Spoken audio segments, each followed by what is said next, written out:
Hey guys, my name is Miss Joni. I'm so glad that you're joining us today.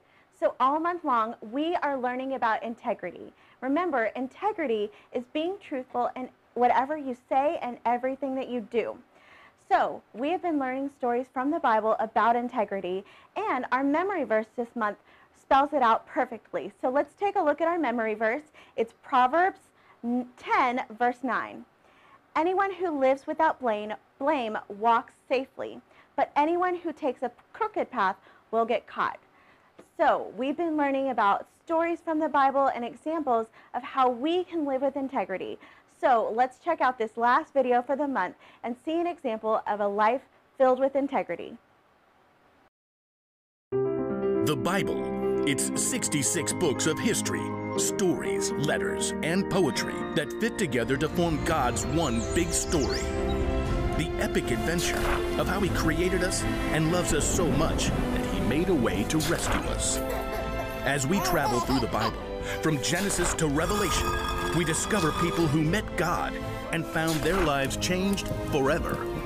Now, for an amazing story. Inspired by the book of Philippians, chapter 4, verse 8. Horatio liked to keep track of things in his head. 5 kinds of cereal in the cabinet. 17 braids on his sister Nala's head. 2 voicemail messages left on his parents' landline phone. Seriously, Mom? You are so stuck in the 1990s. Horatio was especially good at keeping track of things that went wrong. Number 1, we're out of chocolate frosted sugar bomb cereal. Horatio's mother did not always appreciate his lists. I did not buy that. Your dad bought that. Number 2, it is freezing in here. Put on a sweater. Number 3, Miss Watson is making us do a group project and they are the worst because everyone else drags me down. Horatio, can you please focus on something positive for once? Just keeping it real. Oh, I know about positive stuff. Miss Christie told us. Horatio's little sister Nala began rummaging around in the stacks of random paper on the counter. There is nothing positive about this morning, and I'm positive about that. Nala pulled out a scribbled-on handout and waved it triumphantly. Philippians 4:8. Do not read me a coloring sheet. Finally, my brothers and sisters, always think about what is true. Think about what is noble, right, and pure. Mom, make her stop bugging me. No, this is good. Think about what is lovely and worthy of respect. If anything is excellent or worthy of praise, think about those kinds of things. Horatio just glared and checked out the lunch that Mom had packed. Is this strawberry jam in my sandwich? You know I only eat apricot jam. Over the next 2 hours, Horatio counted dozens of annoying things. Number 1, this bus stinks like dirty socks stuffed with Cheetos. Number 2, the classroom door needs some WD-40. Number 3, Miss Watson is wearing yellow, and I hate yellow. Number 4, this pencil is making a giant callus on my finger.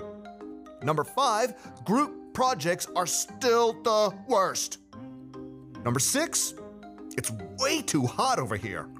And to make matters worse, Miss Watson had put Tish James in charge of the group. Ugh. So, we get to do a report on Cape Hatteras Lighthouse. I'll write the history, and Jordan, you can paint a picture, and Horatio, you research stuff about the land and animals around it. Number 7, Tish is super bossy. Oh, and here's a picture of the lighthouse. Tish held up a glossy photograph and Horatio opened his mouth, ready to complain about how boring lighthouses were. But he couldn't do it.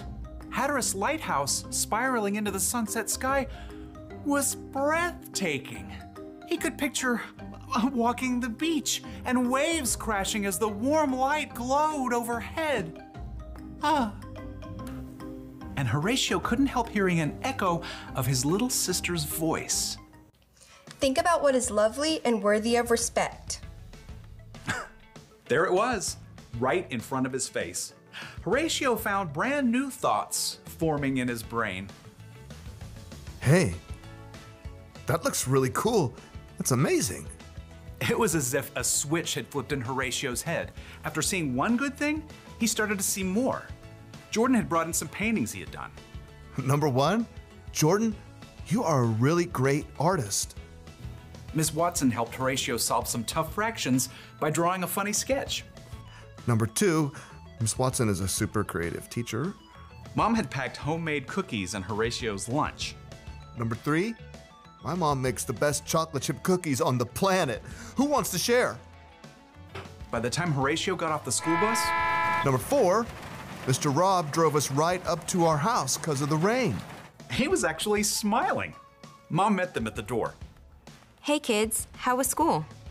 At that moment, Nala shook out her wet umbrella all over Horatio. And for a moment, Horatio frowned. Nala braced herself. Sorry.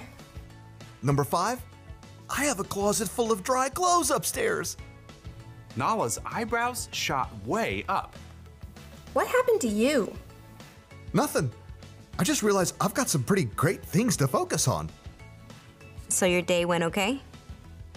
Number 6, it was positively awesome. Horatio beamed and ran upstairs to change his wet shirt. He had a lot of brand new lists to make up in his head.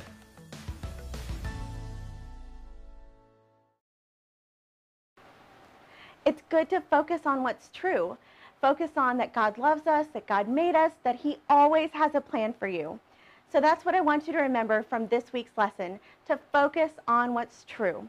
Guys, check out the parent guides that go along with this video, and we will see you next time. Y'all have a great week. Bye.